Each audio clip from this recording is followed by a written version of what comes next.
تاسو ته نن دا تشریح کوم چې د دماغ څنګه کار کوي، په کومه طریقه موږ ورځنی ژوند په مخ بیایو، څنګه موږ یو هدف ځان ته ټاکو او بیا یې لاسته راوړو. دا د انسان دماغ چې دی یا مایند سیټ دا څنګه جوړیږي، یا ستا دماغ په یو قسم پروګرام سوی دی، ستا عقیده جوړه ده په یو شکل د اشکالو، او ته وایې چې دا کار په دې رقم کیږي، دا په دې کیږي، دا په دې کیږي. ممکن ته غلط واوسېږي، ته کولی شې د خپل ذهنیت د خپل دماغ بیرته ریپروګرام کی، یعنی بیرته په هغه کې ته تجدید نظر وکړي، په دماغو کې یو نوې رابطې جوړې کړي، هغه زړه رابطه چې کومه وي هغه له منځه یوسي. مطلب د دې ویډیو نه چې د دې ویډیو مطلب دا ده چې څنګه ته وکولی شې خپله ذهنیت سازي وکړي، څنګه یو هدف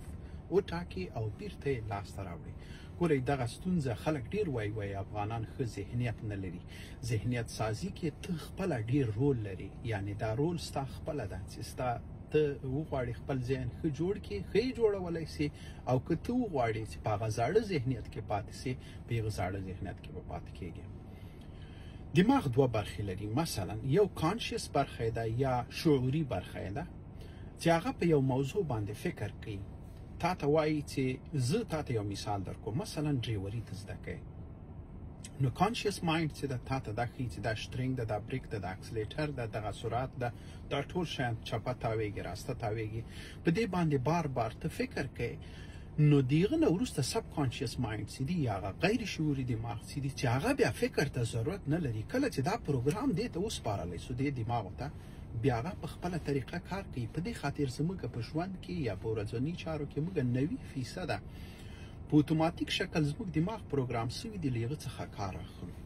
نو د یو نوي شي په اړه دومره فکر نه کوو تر څو چې ضرورت نه پیدا سوی. که د یو کاروبار په اړه تا فکر وکړه، مثلا یو کاروبار ته غواړې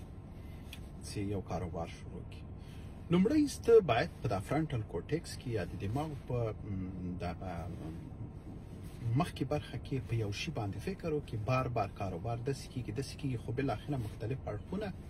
بیا دا پلان چې د سب کانشیس مایند ته سپارلی کېږي یا د دماغو لاندې برخې ته سپارلی کېږي، هغه بیا په دې باندې اجرات کوي. خو دا سب کانشیس مایند چې ده دا ډېر زورور ده، باور وکړه دا ډېر زورور ده. هر وخت ستا شخصیت له سوال لاندې راولي، ستا قابلیت له سوال لاندې راولي. دغه داسې یو شخص ته چې تا ته اړې دراچي، تا راګرځي، دا داسې ده لکه په موټر کې لکه دا کانشیس مایند چې ده دا اکسلیټر ده، دا سب کانشیس مایند داسې ده دا بریک ده، تا راګرځي، تا ته وایي دا ته نسي کولی. ته باید دغه دواړه دماغ چې ده هم نظره کې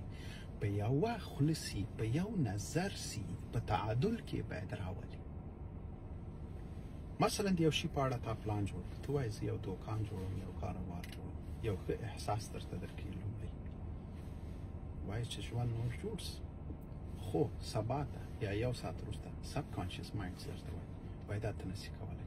په سلګونو مثاله درته راوړاندې کوي، 10 مثاله درته درکوي، فلاني دا کار کړی و ناکام سو، مه کوه ګوره چې ستا به هم دغسې حال، خو بالاخره تا راګرځي، نه غواړي چې دغه وظیفه دی واخلي، ځکه دا کار بیا د ده د سب کانشیس مایند ده چې هره ورځ بیا په دوکان کې لګیا یي، دا کار داسې وکړه، دا داسې وکړه، دا داسې وکړه. دی نه غواړي ځان ته یوه وظیفه پیدا کړي، یو کار پیدا کړي. ده دا خوښېږي چې بس همدغسې د ناست وي. مثلا دغه سب کانشیس مایند تا ته ویلي چې دا کار ته نسي کولی، او ته په دې کار کې داسې سوې چې هغه کار تا پرېښو. دې سب کانشیس مایند ته تا د باور رایه ورکړله. ستا په دماغو کې هر وخت یو پلان چې جوړېږي یا یو عقیده چې جوړېږي، ستا دماغ چې څنګه پروګرام کېږي هلته رابطې موجودې وي، د دماغي حجراتو رابطې جوړېږي. هغه رابطه تا نور هم قوي کړه. د دې لپاره چې ته دا خپل دماغ بیرته ریپروګرام کړې یا له سره پروګرام کړې، ته به هېڅکله داسې نه وایې چې دا کار زه نسم کولی، خو په شرط دی هغه کار شونی وي، ناشوني کارو ته لاس مه اچوئ. نو ته به دا دواړه په ته داسې کولی شې چې دغه خپل هغه سب کانشیس مایند ته دې ته دا اجازه ورنه کړي چې هغه هر وخت تا ته ووایي چې دا کار ته نسي کولی، او ته یې ورسره ومنې یا د باور رایه ورته ورکړې. فکر مو چې رابطه نوره هم قوي کېږي.